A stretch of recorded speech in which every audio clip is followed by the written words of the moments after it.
بسم اللہ الرحمن الرحیم الحمدللہ رب العالمین والصلاة والسلام علی رسولہ الکریم اما بعد رب اشرح لی صدری ویسر لی امری واحلل عقدۃ من لسانی یفقہوا قولی۔ السلام علیکم ورحمۃ اللہ وبرکاتہ۔ پہلی تو بات، فرض نماز میں اردو میں دعا نہیں کی جا سکتی، نہ کسی اور لینگویج میں، عربی میں ہی کرنی ہے فرض نماز میں، ٹھیک ہے۔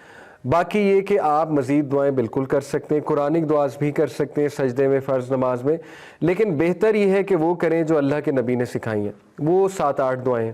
سبحانہ ربی الاعلیٰ 3 بار، آڈ ٹائمز از بیٹر، 3، 5، 7، 9، کیونکہ اللہ کو وطر پسند ہے، آڈ پسند ہے، ٹھیک ہے۔ اس کے بعد سبحانک اللہم ربنا و بحمدک اللہم اغفر لی، یہ سکھایا، یہ 1 بار بھی ٹھیک ہے، 3 بار بھی ٹھیک ہے، 5 بار بھی ٹھیک ہے۔ اسی طرح سجدے میں اللہم اغفر لی ذنبی کلہ دکہ و جلہ، بہت خوبصورت دعا ہے۔ اے اللہ میرے گناہ معاف فرما، اللہم اغفر لی ذنبی، اے اللہ میرے گناہ معاف فرما، کلہ تمام کے تمام، دکہ و جلہ چھوٹے اور بڑے، اسمال اینڈ لارج، و اولہ و آخرہ پچھلے اور آنے والے، یعنی ہر گناہ پچھلے پاسٹ کے، آنے والے جو میں نے آگے کرنے، و علانیتہ و سرہ جو اعلانیہ کیے اور جو چھپ کر کیے وہ بھی ہے۔ بہت خوبصورت دعا ہے، تو یہ بھی سجدے میں پڑھی جاتی ہے۔ اسی طرح اللہم انی اسألک بانی اشہد انک انت اللہ الاحد الصمد الذی لم یلد ولم یولد ولم یکن لہ کفوا احد، یہ بھی پڑھا کرتے تھے ہمارے نبی صلی اللہ علیہ وسلم۔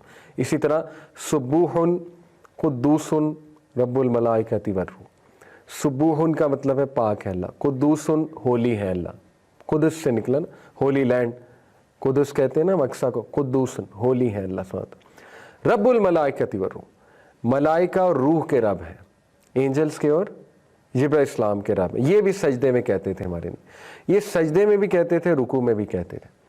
تو 1 بار بھی کہہ سکتے ہیں، 3 بار بھی۔ دیکھیں ہمیں سیکھنی چاہیے دعائیں۔ اب دیکھیں نماز کو بیوٹیفل آپ نے بنانا ہے، تو کبھی آپ سجدے میں سبحانہ ربی الاعلیٰ کہیں، کبھی آپ یہ کہیں اللہم اغفر لی ذنبی کلہ دکہ و جلہ، یہ والی دعا، کبھی آپ یہ کہیں سبحانک اللہم ربنا و بحمدک اللہم اغفر لی۔ اتنی ویرائٹی ہے، اتنی ڈائنامک نماز بنائی جا سکتی ہے۔ اسی طرح ہم ایک مسٹیک کرتے ہیں درود کے بعد، یہ ہماری ایک معاشرے میں پتہ نہیں یہ کہاں سے چیزیں آئی ہیں کہ اصل میں دعا قبول ہوتی ہے نماز میں، سجدے میں اور نماز کے دوران۔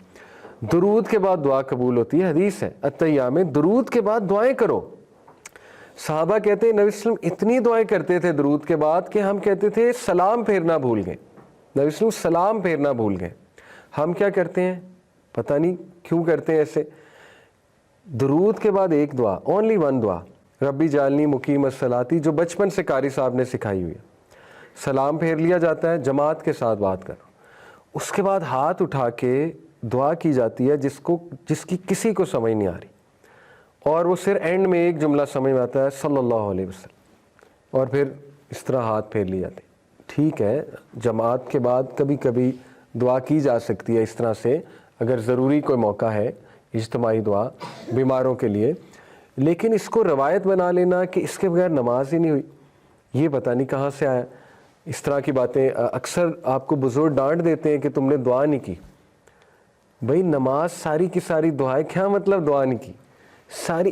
بلکہ لوگ ڈسٹرب ہوتے ہیں، نماز کے بعد تو اذکار ہے، نماز کے بعد تو اچھے خاصے اذکار ہیں، 9-10 اذکار ہیں۔ سب سے پہلے اس میں کہتے تھے اللہ اکبر، استغفر اللہ استغفر اللہ استغفر اللہ، پھر اللہم انت السلام و منک السلام تبارک، پھر ربی اعنی علی ذکرک و شکرک و حسن، پھر لا الہ الا اللہ وحدہ لا شریک لہ، 9-10 اذکار ہیں نماز، پھر تسبیح ہے، تسبیح فاطمہ۔ تو وہ کریں کہ ایک دم ہاتھ اٹھا کے سب کے ساتھ شریک ہو کے دعا کریں، تو یہ مناسب نہیں ہے، اور یہ ایک روایت بن چکی ہے، اور لوگ اب یہ سمجھتے ہیں کہ اصل دعا وہ ہے۔ دیکھیں اصل دعا تو درود کے بعد ہے، آپ کو 7-8 دعائیں کرنی چاہیے درود کے بعد، چلیں 2-3 کر لیں۔ اور یہ خوبصورتی ہے نماز کی، آپ باقاعدہ اپنی نماز کو دیکھیں کس طرح بیوٹیفائی کر سکتے ہیں۔ آپ مختلف کیٹیگریز بنا سکتے ہیں دعاؤں کی، مثال کے طور پہ فجر کے وقت آپ کیٹیگری بنا سکتے ہیں برکت کی دعاؤں کی۔ آپ فجر کے وقت یہ دعا تو کنفرم کریں، اللہم انی اعوذ بک من عذاب جہنم ومن عذاب القبر ومن فتنۃ المحیاء والممات ومن شر فتنۃ المسیح، یہ تو کنفرم ہے ہر نماز میں، کیونکہ یہ تو صحابہ کو سکھائی تھی، اس نے ہر نماز میں کرنی ہے۔ اس کے بعد کیٹیگریز بن سکتی ہیں. فجر کے وقت میں بھی برکت کی دعائیں, to feel good, to ask for goodness, ربنا آتنا فی الدنیا حسنۃ وفی الآخرۃ حسنۃ, اللہم انی اسألک المعافاۃ فی الدنیا والآخرہ, ٹھیک ہے نا, اللہم علم اکثر مالی و ولدی و بارک لی فیما اعطیتنی وقت الحیاتی اللہ طاعتی, کی برکت کی دعائیں. ظہر پہ کیٹیگری بنائی جا سکتی ہے استقامت کی دعائیں, اللہم اہدنی وسددنی, اللہم انی اسألک الہدی والسداد, ٹھیک ہے. اسی طرح ربنا لا تزغ قلوبنا بعد اذ ہدیتنا. عصر کے وقت کیٹیگری بنائی جا سکتی تقوی کی دعائیں, اللہم انی اسألک الہدی والتقی والعفاف والغنی. اسی طرح مغرب کے وقت کیٹیگری بنائی جا سکتی ہے پناہ مانگنے والی دعاؤں کی, جس میں پناہ کا ذکر ہے کہ اللہ میں پناہ مانگتا ہوں. فار ایگزامپل, اللہم انی اعوذ بک من علم لا ینفع, من قلب لا یخشع, من نفس لا تشبع, من دعوت لا یستجاب لہا. اسی طرح اللہم انی اعوذ بک من جہد البلاء ودرک الشقاء وسوء القضاء, خوبصورت دعا ہے, وشماتۃ الاعداء. کیا ٹرانسلیشن ہے؟ اللہم انی اعوذ بک من جہد البلاء, اے اللہ میں پناہ مانگتا ہوں سخت مشکل سے, جہد البلاء سخت مشکل سے, ودرک الشقاء اور مایوسی سے, ہوپ لیسنس سے, وسوء القضاء اور بری تقدیر سے. اے اللہ کہیں میں بدبخت نہ ہو جاؤں, اس سے پناہ مانگتا ہوں. وشماتۃ الاعداء اور دشمنوں کے خوش ہونے سے, دشمنوں کی خوشی منانے سے. تو یہ ہے وہ والی دعائیں جس میں آپ پناہ مانگ رہے ہیں, یہ کیٹیگری بنائی جا سکتی ہے, ٹھیک ہے. اور بھی بہت ہے. اسی طرح عشاء کے وقت حسن خاتمہ کی کیٹیگری بن سکتی ہے, اللہم انی اسألک الحسن الخاتمہ. اسی طرح اللہم احسن عاقبتنا فی الامور کلیہا واجرنا من خزی الدنیا وعذاب الآخرہ. اے اللہ میرے تمام امور کو احسن انجام تک پہنچا اور مجھے ذلت سے بچا لے, دنیا کی اور آخرت کی, ٹھیک ہے. اسی طرح یو کین ایڈ دس دعا حسن خاتمہ ریلیٹڈ جو ہے, اللہم رحمتک ارجو فلا تکلنی الی نفسی طرفۃ عین واصلح لشانی کلہ لا الہ الا انت. یہ بھی اسی کی ہے نا کہ میرے تمام کے تمام اللہ جو اعمال ہیں ان کی اصلاح فرما دے. تو دیکھیں so much beauty can be added to namaz. اگر آپ محنت کریں, اگر آپ محنت کریں کہ صبح میں یہ کر لیتا ہوں, اور مکس بھی کر سکتے ہیں, اور جب آپ کا جو دل کرے کر سکتے ہیں, جو دل میں آئی ہوئی ہے دعا وہ کر لیں اللہ سبحانہ تعالیٰ سے, ٹھیک ہے. اس سے نماز میں جان آئے گی. لوگ کہتے ہیں نماز میں دھیان نہیں ہوتا, دھیان کیسے آئے گا؟ ربی جالنی پڑھ پڑھ کے وہ اتنی زیادہ ڈی سینسٹائز ہو چکے ہیں کہ پہلی تو بات پتہ ہی نہیں پڑھ کیا رہے ہیں. اتنی خوبصورت دعا ہے ربی جالنی مقیم الصلاۃ, لیکن وہ سمجھ ہی نہیں کیا رہے ہیں, تو اس سے ہم ڈی سینسٹائز ہو چکے ہیں, افیکٹ بھی نہیں ہو رہا کہ کیا رہے ہیں. تو آپ جان لائیں اپنی نماز میں. اسی طرح سورہ اخلاص پڑھ کے ڈی سینسٹائز ہو چکے ہیں, یہ ہم سب کا مسئلہ.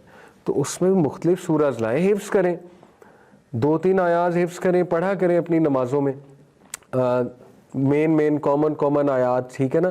30ویں پارے سے سٹارٹ کریں, حفظ کرنا شروع کریں, سنتوں میں پڑھا کریں, ریوائز کیا کریں قرآن کو, ٹھیک ہے. ذرا جان لے کر آئیں, مختلف سورج پڑھ کر جان لے کر آیا کریں. اس طرح رکوع میں کبھی کہہ دیا سبوح قدوس رب الملائکۃ والروح, کبھی کہہ دیا سبحان ربی العظیم, سبحان ربی العظیم, مکس بھی کہہ سکتے ہیں دونوں. کبھی کہہ دیا سبحانک اللہم وبحمدک اشہد ان لا الہ الا انت اتوب الیک, ٹھیک ہے. اسی طرح سمیع اللہ لمن حمیدہ, اس پر فیل کیا جائے کیا ہے سمیع اللہ لمن حمیدہ کا مطلب کیا ہے. اللہ نے سن لیا جو آپ نے کہا ہے, ٹھیک ہے. اللہ نے سن لیا کا مطلب ہے کہ ایک ہے اللہ سنتا ہے ایک اور بات ہے, سن لیا ہے ایک اور بات ہے. سن لیا ہے میں قبولیت ہے, سمجھ رہے. سنتا ہے میں بس فیکٹ ہے کہ سنتا ہے اللہ. سن لیا ہے میں ہے کہ سن لیا آپ کی بات, قبول کر لیا آپ کی بات, جو آپ نے رکوع میں کی, جو آپ نے سورہ فاتحہ پڑھی وہ سن لیا اللہ نے.